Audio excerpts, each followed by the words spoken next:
ज्योति के प्रति को एक दिन किसी काम से दूसरे शहर जाना पड़ा। उसे वापस आने में करीब 2 दिन लगने वाले थे। इसी दिन ज्योति का भाई उसके घर आया हुआ था। ज्योति का प्रति अपने साले से कहकर गया था कि अपनी बहन का ख्याल रखना। उस रात ज्योति और उसका भाई विनोद कमरे में अकेले थे।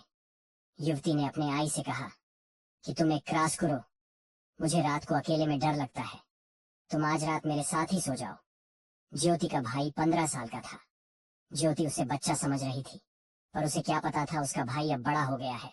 फिर विनोद अपनी दीदी के साथ लेट गया, पर इत्तेफाक की बात देखो, ज्योति के पास एक ही कुमरज्ज था।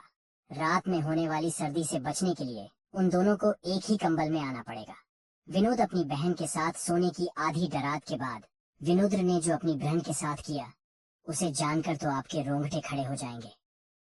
विनोद की बहन ज्योति की उम्र ज्यादा नहीं थी। इसकी दीदी की नई नई आड़ी हुई थी। ज्योति दिखने में बेहद सुंदर लड़की थी। शादी के बाद ज्योति की खूबसूरती में 4 चांद लग गए थे। वैसे तो विनोद के मन में अपनी बहन के प्रति ऐसे ख्याल कभी नहीं आए थे, पर इस दिन प्रथा नहीं कैसे उसका चंचल मन अपनी बहन पर आ गया था। विनोद की शादी पास में ही हुई थी, तो विनोद का अपनी बहन के घर आना जाना लगा रहता था। पर एक दिन विनोद अपनी बहन के घर सरप्राइज देने के लिए पहुंच गया। विनोद के जाते ही उसकी बहन ज्योति ने उसे गले से लगा लिया। उस दिन विनोद ने एहसास किया कि दीदी का शरीर पहले से काफी फैल गया है। फिर उसकी दीदी ने विनोद को नाश्ता पानी कराया और विनोद अपनी ब्रीदी से बात करने लगा। ज्योति के घर में सास ससुर और उसका पति राकेश रहता था। विनोद को जब घर में कोई नहीं दिखा तो उसने दीदी से पूछा कि घर के सभी लोग कहाँ गए हैं। इसकी दीदी ने बताया कि अभी लोग किसी काम से दूसरे शहर गए हैं, वह 2 दिन बाद आएंगे।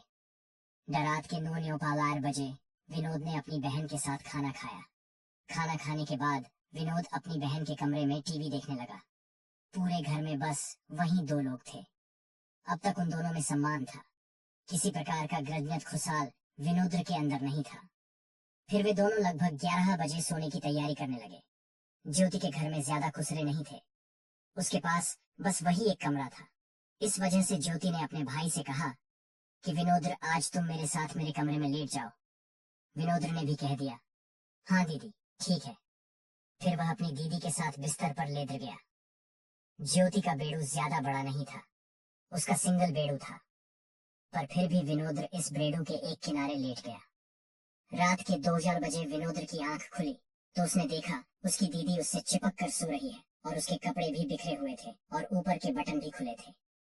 यह देखकर विनोद अपना होश खोने लगा, तो भी विनोद अपनी दीदी से हटकर दूसरी तरफ लेट गया।